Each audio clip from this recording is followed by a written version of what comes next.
충북희망원 폐쇄 그 후 두 번째 순서입니다.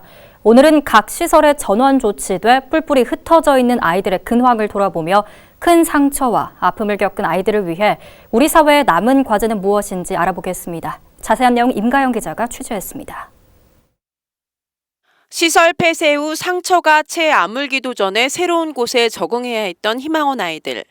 아동법집법상 성범죄는 시설장 교체가 아닌 폐쇄 처분으로 규정돼 있기 때문에 법적으로도 다른 시설로 전원 조치가 불가피했던 상황입니다. 하지만 전혀 낯선 곳에서 모르는 이들과의 생활은 한창 예민할 청소년 시기 아이들이 감당하기에는 너무나 벅찬 고통이었습니다. 시설 폐쇄 후 법인 설립 취소가 이뤄질 때까지 농성 등을 하며 버티다 갑작스럽게 희망원을 떠나야 했던 아이들. 이들 대부분은 낯선 곳에서의 적응을 힘들어했습니다. 시설에서 흩어져 있을 때 아이들을 안정시키고 이렇게 했어야 되잖아요. 근데 희망원에서는 이것도 안 해주느냐, 희망원 선생님들은 너희들한테 도대체 뭘 가르친 거냐, 이러면서 이제 얘기하니까 아이들이 이제 반감이 생겨서 더 문제 행동을 일으켰던 것 같더라고요. 마지막까지 농성을 벌였던 10명의 아이들 중 일부 몇 명은 새로운 곳에서 가까스로 생활해 나가고 있지만 대부분은 극심한 스트레스와 불안감 등을 호소했습니다. 끝내는 일탈 행동을 벌여 소년원을 가거나 보호 관찰 처분을 받았고 환각, 망상, 우울 증세 등을 보여 정신병원에 입원한 아이들도 생겼습니다. 이 중 A군은 정신병원에 입소해 있는 동안 크고 작은 논란과 갈등이 빚어지기도 했습니다. 수차례 자해를 벌여 응급실에 갔던 A군에 대해 전문의 입원 치료 소견이 나오면서 A군을 정신병원에 행정 입원시킨 청주시. 한 세네 차례 자해 행동이 있어서 응급실에 내원을 했던 그 이력이 있고 그 품에 입소를 했을 당시 자해 행동이 또 심해져서 그날도 응급실에 가셔서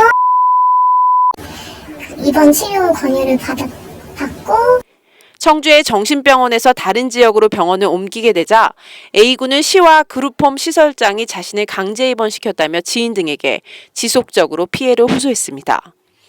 이와 관련해 지난 한 해 동안 국민권익위 등에 접수된 민원만 수백여 건에 달합니다.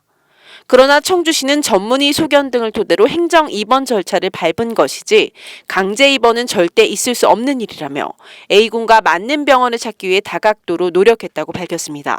환자가 충청권 내에 입원 가능한 병원을 7군데 병원 가능에 대해서 연락을 취해봤으나 소아 청소년 입원은 불가하다는 답변을 받았습니다.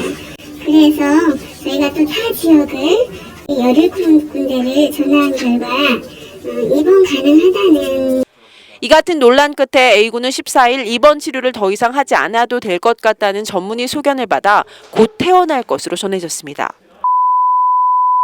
나오게 되면 주변의 어떤 상황에 대해서 아이한테 이렇게 자꾸 나쁘게 하기보다는 잘 적응하고 살 수 있도록 도움을 주셨으면 좋겠습니다.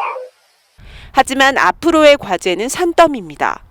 퇴원 후 A군이 잘 적응할 수 있는 거처 마련과 심리치료, 나머지 아이들에 대한 정기적인 양육 상황 점검과 시설 교육, 희망원 폐쇄 후 지자체에 접수된 민원 갈등 등을 풀기 위한 소통 창구 마련 등은 여전히 풀어야 할 숙제입니다.